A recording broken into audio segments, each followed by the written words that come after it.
আল্লাহ রাসূল সাল্লাল্লাহু আলাইহি ওয়াসাল্লাম আমার উম্মতদের ভিতরে ৭৩ দল হবে। এখানে কিন্তু যারা আল্লাহকে আল্লাহ মানে, আল্লাহ রসুলকে নবী মানছে, এই উম্মতদের ভিতরে কিন্তু ৭৩ দল হবে। অত সহজ মনে করেন না। আল্লাহ রসুল সাল্লাল্লাহু আলাইহি ওয়াসাল্লাম বলছেন এই ৭৩ দলের মধ্যে ৭২টা দল ধ্বংসপ্রাপ্ত হইয়া জাহান্নামে চলে যাবে। হাদিস কিন্তু সহিহ, তিরমিজি শরীফের হাদিসের ভিতরে আসছে, মিশকাত শরীফের হাদিসের ভিতরে আসছে। তাহলে আল্লাহ রসুলের উম্মতদের ভিতরে দল কয়টা হয়? আসতে বলে, এর ভিতরে ধ্বংসপ্রাপ্ত কয় দল? একটা দল শুধু নাজাত পেয়ে জান্নাতে। সাহাবায়ে কেরাম প্রশ্ন করছিলেন, হে আল্লাহ রসুল সাল্লাল্লাহু আলাইহি ওয়াসাল্লাম, আপনার উম্মতদের ভিতরে ৭৩ যে দল হবে, এর ভিতরে ৭২ দল যে ধ্বংসপ্রাপ্ত হবে, একটা দল নাজাত পেয়ে জান্নাতে যাবে, কোন দলটা নাজাত পেয়ে জান্নাতে যাবে তার পরিচয়টা কি? তখন পরিষ্কার হাদিসের ভিতরে আল্লাহ রাসূল সাল্লাল্লাহু আলাইহি ওয়াসাল্লাম পরিচয় দিয়েছেন, মা আনা আলাইহি ওয়া আসহাবি। আল্লাহ রাসূল বলছেন আমি এবং আমার সাহাবা। বলেন বলেন, যেই দল, যেই মত, যেই নীতি আদর্শ, যেই সূরা সিরাত, যেই আকীদার মধ্যে আছে, কিয়ামত পর্যন্ত যারাই এই নিয়মে থাকবে তারাই নাজাত পেয়ে জান্নাতি। এখানে আল্লাহ রাসূল বলছেন আমি এবং আমার সাহাবা। কথা ঠিক কিনা? তাহলে বোঝা গেল যে আমরা যারা নাকি পথ চলব, আমাদের জ্ঞান আকল অনুযায়ী আমরা দেখব কোন পীর বা কোন মুরব্বী বা কোন দল বা কোন নেতা নেতা আল্লাহ রাসূল সাল্লাল্লাহু আলাইহি ওয়াসাল্লাম সাহাবায়ে কিরামদের আদলে, তাদের আমল অনুযায়ী এবং দেখানো পথ অনুযায়ী আমাদেরকে পথ দেখায় এবং চলতে বলে, আমরা সেই পথে চলতে হবে। কথা ঠিক না? ঠিক। বর্তমানে কিন্তু ভালো মন্দ নিয়ে সমাজে ঝগড়া বিবাদ আছে না নাই?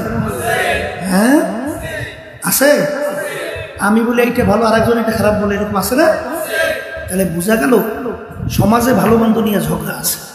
আমার আব্বাজান রহমাতুল্লাহি আলাইহি এত সুন্দর একটা উদাহরণ দিতেন যে একটা রুমাল নিয়ে ঝগড়া বাজছে, কেউ বলে রুমালটা 3 হাত, কেউ বলে 2 হাত। এই রুমাল ঝগড়া মীমাংসার জন্য মাপকাঠি লাগবে। কি লাগবে?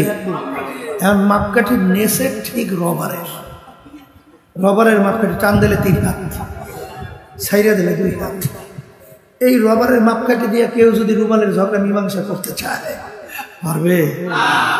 এমন এক মাপকাঠি নিতে হবে যেই মাপকাঠি বাড়েও না কমেও না, ওই মাপকাঠিতে মাপার পরে যেটা হবে ওইটাই ঠিক। বর্তমানে কিন্তু এক শ্রেণী আমার বাজানো আছে সমাজের ভিতরে, সর্বনই আল্লাহ আমার একটা বলি, আবার অমুকে অমুকে এই একটা বলি, কিন্তু অনেকে কিন্তু এইটাকে পার্থক্য করার জন্য আকল অনুযায়ী, নিজের বুদ্ধি অনুযায়ী সিদ্ধান্ত নেয়। আসলে মানুষের জ্ঞান বুদ্ধি কি স্থিতিশীল না পরিবর্তনশীল?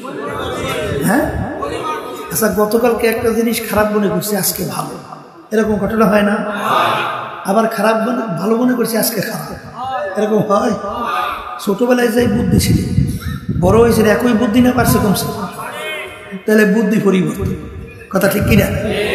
এই বুদ্ধি দিয়ে যদি কেউ বেহেশতের রাস্তা, জাহান্নামের রাস্তা, কোরআন এবং হাদিসের রাস্তা, এইটা যদি সে সিদ্ধান্ত নেয়, তার ধ্বংস অনিবার্য। এমন এক মাপকাঠি দিতে হবে যেই মাপকাঠি বাড়েও না কমেও না, সেই মাপকাঠির নাম হলো কোরআন এবং হাদিস। সবাই বলে সুবহানাল্লাহ। এই কোরআন কারীম যেভাবে নাযিল হয়েছে, একটা নোক্তার পরিবর্তন আছে, একটা অক্ষরের পরিবর্তন আছে। হাদিস যেভাবে আমাদের কাছে আসছে, একটা হাদিসের এবারও কোনো সনদ, একজন নাম, রাবি, কোনো পার্থক্য আছে? তাহলে যেইভাবে আল্লাহ রাসূল সাল্লাল্লাহু আলাইহি ওয়াসাল্লাম জমানায় বলছেন, এই বন্ধু সেইভাবেই আছে, কোনো পরিবর্তন নেই। কোরআন কারীমে কোনো পরিবর্তন নাই। এখন আমরা কি বলি, অমুকে কি বলে, অমুকে কি বলে, এইটা নিয়ে কোরআন এবং হাদিসের কষ্টি পাথর দিয়া আমাদেরকে মাপকাঠিতে ফেলাতে হবে। কোরআন এবং হাদিস যেটাকে ঠিক বলবে ওইটাই ঠিক। আর যেটাকে বলবে এটা ঠিক না ওটা বেঠিক। কথা ঠিক? এটা কিন্তু আপনার আমার আকল দিয়ে, আপনার আমার দায়িত্ব কর্তব্য। মন চাইলেই যেদিকে ইচ্ছে সেদিকে চলা যাবে না। কারণ কি, কবরে কোনো দলাদলি আছে? শুনছেন আজ পর্যন্ত? কবরে যদি কেউ পরিচয় দেন আমি সর্বনয় মরি, এই চলবে কোনো? যদি বলেন যে আমি আটরশি, চন্দ্রপাড়া দেওয়ানবাগ, রাজারবাগ, এই আমি তাবলিগ, আমি জামাত, এই আমি ওই জমিয়ত, এই আমি বিএনপি আওয়ামী লীগ জাতীয় পার্টি, আমি বড় বংশ ছোট বংশ, এ কোনো পরিচয় কবরের নাই। আপনার কবরে আপনি একা যাবেন, আমার কবরে আমি একাই যাব। আপনার কবরের প্রশ্ন উত্তর আপনিই দেবেন, আমার কবরের প্রশ্ন উত্তর আমিই দেব। সেখানে প্রশ্ন তিনটা, মান রব্বুকা, হ্যাঁ, অমা দীনুকা, অমান নাবিয়ুকা। এই তিন প্রশ্নের ভিতরে কোথাও কিন্তু নাই তুমি সর্বনয় জনফুন না ঘুরবুদা, জমিয়ত না জামাত, বিএনপি না আওয়ামী লীগ, জাতীয় পার্টি না অমুক দল, না তুমি কোন বংশে, এই পরিচয় কিন্তু খবরে নাই। এই জন্য আমার বাচ্চাদেরকে বলবো, আর দুনিয়া মাজরাতুল আখিরাত, এই দুনিয়াটাই হলো ওই আখিরাতের সম্বল সম্পদ কামাই করার জায়গা। কবরে কত বড় দলাদলি নাই। এই জন্য আমরা বলবো আমার ভাইদেরকে, আমার পর্দারে মা বোনরা তারা শুনতেছেন, খবরদার, খুব সতর্ক অবস্থায় পা বাড়াতে হবে। যদি খোদা না কাজটা আপনি এই পথের ব্যাপারে অসতর্ক থাকেন, তাইলে কিন্তু ধ্বংস অনিবার্য, কোনো সন্দেহ না। ঠিক কিনা? এখন কথা হলো, এক শ্রেণী আমার বাজানরা বর্তমান আধুনিক যুগে, তারা কিন্তু দিন রাত্র যত যায়, তারা কিন্তু কোরআন এবং হাদিস, ইসলামের পথ থেকে, ইসলামী নিয়ম নীতি আদর্শের থেকে, ইসলামী বিশেষ করে সংস্কৃতি থেকে তারা কিন্তু বিজাতিদের সংস্কৃতিতে অনেকে অভ্যস্ত হওয়ার উপক্রম শুরু হয়েছে। কথা ঠিক কিনা? এর কারণ কি, দিন রাত্র যত যাবে আস্তে আস্তে কিয়ামত তো ততই কাছে আসবে। এমন একদিন তো আসবে যেদিন আল্লাহ আল্লাহ বলার মতো একজনও থাকবে না, সেদিন দুনিয়া থাকবে না, ধ্বংস হয়ে যাবে। এবং বর্তমানে বৈজ্ঞানিকরা দুনিয়া যে ধ্বংস হবে এরকম প্রমাণাদি পায় কি পায় না? আসলে পায় কি পায় না? এই জন্য আমার বাজানদেরকে বলবো, কে কখন কোন সময় কিভাবে রওনা করবো। আজকেও শুনতেছিলাম, একটু আগে একজন বলতেছে, হুজুর একটু আগে সংবাদ আসলো, আমাদের চরমনের একজন মুজাহিদিন দেখা করছে, আল্লাহ তার কবরকে বেহেশতের বাগান বানিয়ে দেয়, তার জান্নাতের দরজা বেহেশতে বুলন্দ করে দেয়। তো এইরকমভাবে কার কখন কোন সময় সংবাদ আসবে এটা আমাদের কারো জানা নাই। তাই মাহফিলে আমরা আসছি বুঝের জন্যে। যাদের কপাল ভালো তারা বুঝবে, কোরআন এবং হাদিস অনুযায়ী রাস্তায় চলবে। আর যাদের কপাল পুড়ে গেছে, আবু জাহালত বা সাহেব আবুল হাম্মার কা, এরা কিন্তু বুঝবে না। সেদিনকার গেছিলাম তায়েফে, আল্লাহর হাবিব সাল্লাল্লাহু আলাইহি ওয়াসাল্লামকে যেখানে আঘাত করছে, যেই বাগানের ভিতরে আল্লাহ রাসূল সাল্লাল্লাহু আলাইহি রক্তাক্ত অবস্থায় আঙ্গুরের বাগানে বসছিল, ওই বাগানের মালিক আছে ওই উতবা সাহেব, এই বড় কাপের। ওই বলছিল যে বাগানের যারা মালিক ভাড়াদার বলছিল, আল্লাহর হাবিবের কথা উল্লেখ করে তার কাছে যাবা না, তার কাছে গেলেই মানুষ বেকায়দা হয়ে যায়, বিভিন্ন মুখী হয়ে যায়, মানে তার দিকে ঝুঁকে যায়। কিন্তু সে কেমনে কেমনে তার কাছে গিয়েছে, যাওয়ার পরে আল্লাহর হাবিবের কথা শোনার পরেই কালেমা করে বসে। এরকম উকবা সাহেব আবুল আহাব মার্কা, এদের কিন্তু ইমান নসিব হবে না। এই জন্য আমার বাজানদেরকে বলবো, পর্দা আলে মা বোনরা যারা শুনতেছেন, শোনেন, মনে করছেন আমরা হুজুরটা কিছু বুঝি না, বুঝে শুনে কিন্তু টুপি রাখছি মাথায়, বুঝে শুনে সুন্নতি দাঁড়িয়ে এক মুষ্টি পরিমাণ রাখছি, নাম্বার জামা গাই দিছি, ৫ ওয়াক্ত নামাজ আল্লাহর ফজল করে হুশ থাকতে সারি না, রমজানের ফরজ আল্লাহর হুকুম রোজা সারি না, হজ যাকাত ফরজ হইলে আল্লাহর রহমত আদায় করি, সুন্নাত তরিকায় চলি, হারাম হালাল তমিজ করে খাই চলি, আল্লাহ যেটা নিষেধ করছে তা থেকে ফিরে থাকার চেষ্টা করি, আল্লাহর হাবিব যে রাস্তা দেখাইছেন তরিকা সেই অনুযায়ী চলার চেষ্টা করি। কারণ ভালো করে চিন্তা ভাবনা করে দেখছি, দুনিয়া কিন্তু ক্ষণস্থায়ী। বলেন দুনিয়া, আবার বলেন কেমন ক্ষণস্থায়ী, এটা মাঝে মাঝে শুয়ে শুয়ে চিন্তা করি। আল্লাহ রাসূল সাল্লাল্লাহু আলাইহি ওয়াসাল্লাম আলী রাদিয়াল্লাহু তাআলা বলছিলেন, আলী তুমি মৃত্যুকে কত দূরে মনে করো?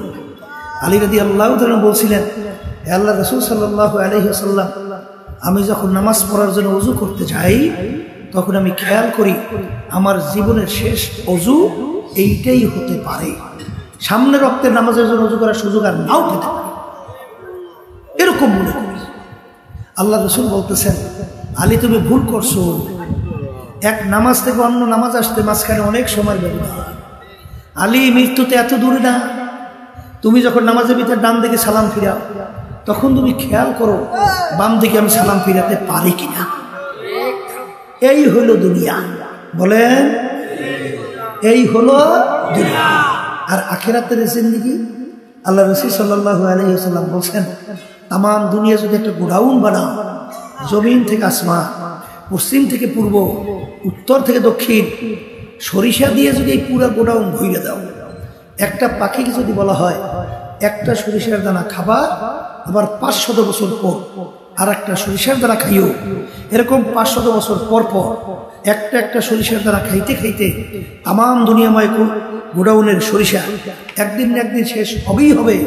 কিন্তু আল্লাহ রাসূল সাল্লাল্লাহু আলাইহি ওয়াসাল্লাম বলেন, আখিরাতের জিন্দেগি শুরু হবে আর কোনোদিন শেষ হবে না। এই হলো আখিরাত, কথা ঠিক কিনা? এরপর যারা নাকি দুনিয়ার পাগল হয়েছে, দুনিয়াকে শান্তির জায়গা, মুখ খুলে বলেন তো, আর দুনিয়া দারুন মেহনে ওয়াল বালা, দুনিয়াটা হইল কষ্ট ক্লেশের জায়গা, বালা মুসিবতের জায়গা। এখানে কেউ যদি শান্তি চায় কোনোদিন পায় নাই, কোনোদিন পাবে না, কথা ঠিক কিনা? এই গরম এটা শান্তি না অশান্তি? আবার এই ঠান্ডা শান্তি না অশান্তি? এই ছেলে কথা শোনে না, শান্তি না অশান্তি? মেয়ে কথা শোনে না, শান্তি না অশান্তি? স্ত্রী কথা শোনে না, শান্তি না অশান্তি? আবার স্বামীরা কথা শোনে না, শান্তি না অশান্তি? শত্রু মিত্রের কোনো অভাব নাই, রোগ ব্যাধির কোনো শেষ নাই। এই কথা বলেন না, শান্তি পাইছেন কই? পাইছেন কোথায়? অশান্তির জায়গা। এখানে শান্তি চাইলে কেউ কোনোদিন পায় নাই, কোনোদিন পাবে না। এই অশান্তির দুনিয়ার পিছনে হইয়া যারা নাকি স্থায়ী শান্তি আখিরাতকে ধ্বংস করবে, এদের ব্যাপারে আল্লাহ রাব্বুল আলামিন বলেন, উলাইকা কাল আনআম, এই মানুষগুলো চতুষ্পায় জানোয়ারের মতো। কির মতো? আবার বলেন। এরপরে আল্লাহ শুনেন, বাল হুম আদাল, এই মানুষগুলো তার চেয়েও খারাপ। এরপরে আল্লাহ রাব্বুল আলামিন অন্য আয়াতে বলেন, শাররুল বারিয়া, এক শ্রেণীর মানুষ, যত মাখলুকাত আমি দুনিয়াতে সৃষ্টি করছি এর ভিতরে সবচেয়ে নিকৃষ্ট জানোয়ারের নাম হলো শূকর। এক শ্রেণী মানুষ দুনিয়ার মধ্যে আছে যে মানুষগুলো শূকরের চেয়েও খারাপ, কথা ঠিক কিনা? এই জন্য আমার ভাইদেরকে বলবো, পর্দা আলে মা বোনরা যারা শুনতেছে, এক শ্রেণী কিন্তু বর্তমানে দুনিয়ামুখী শিক্ষায় শিক্ষিত হইয়া আমাদেরকে বলে ধর্ম অন্ধ। নাউজুবিল্লাহ, আমরা নাকি অন্ধের মতো ধর্ম পালন করি, যেটা বলে নাউজুবিল্লাহ। আমি বাজারদেরকে বলি, শোনেন, কোরআনুল কারীম কি একদিন 2 দিন আগে নাযিল হয়েছে? প্রায় 1500 বছর হয়ে গেছে। এই 1500 বছরের মধ্যে কোরআনুল কারীমের যে শুরুতে চ্যালেঞ্জের আয়াত আছে, এই আয়াত কি এখনো নাই? আসতে পারে, আছে আছে, কিন্তু আজ পর্যন্ত কেউ মুভ বের করতে পারবে কোনোদিন?